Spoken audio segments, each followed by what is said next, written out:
Hello. நானும் இப்போ நீங்கள் பார்க்குற பிக்சர் இருக்கு இல்லைங்களா, இந்த ஆப்பில் போய் நான் ஆர்டர் போட்டு இப்போ நீங்கள் பார்த்துருக்க இந்த துணியை தான் நான் ஆர்டர் போட்டேன். போட்டதுக்கு எனக்கு அவங்க கொடுத்துருக்குற ட்ரெஸ்ஸை நீங்கள் பாருங்கள். இந்த கிளாத்தும்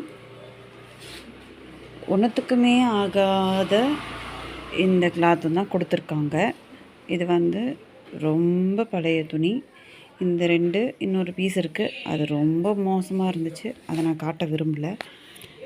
இப்படி ரொம்ப மோசமான துணி, அதாவது இதை நம்ம ஆர்டர் போடுறோம், ஆனால் வந்த துணி இவ்வளோ மோசமாக இருக்குது. பார்த்துக்கிட்டிங்களா? நீங்கள் வந்து இதுவும் இந்த பிக்சர் பார்த்திங்களா, இந்த இது சல்வார் சுடி அப்படின்னு சொல்லிட்டு உங்களுக்கு வந்து யூடியூப்பில் அனுப்புகிறாங்க.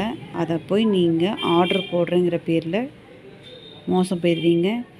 நம்ம பிரித்து பார்த்துட்டு செக் பண்ணி வாங்குறதுக்கு அலோடு இல்லை. நாம் பே பண்ணி தான் வாங்குகிறோம். நீங்கள் ரிட்டனும் போட முடியாது. தயவு செஞ்சு நீங்கள் இந்த மாதிரி பார்த்து ஏமாந்துடாதீங்க. உங்களுக்கு வந்து நீங்கள் ஏமாந்துருவீங்கிறதுக்கோசரம் தான் நான் இந்த வீடியோவே உங்களுக்கு போட்டிருக்கேன். நான் ஏமாந்துட்டேன், நீங்களும் என்ன மாதிரி ஏமாந்துடாதீங்க. தயவு செஞ்சு இந்த மாதிரி பார்த்தீங்கன்னா உங்களுக்கு எவ்வளோ ஒஸ்ட்டாக பேச முடியுமோ அந்த ஒஸ்ட்டாக அவங்கள நீங்கள் கமெண்ட் பண்ணி திட்டுங்க. ஏன்னா நம்மளை மாதிரி என்ன மாதிரி இன்னும் எத்தனையோ பேர் இந்த மாதிரி வாங்கி ஏமாந்துருக்காங்க. நீங்களும் ஏமாந்துடாதீங்க. அதுக்காக தான் இந்த வீடியோ.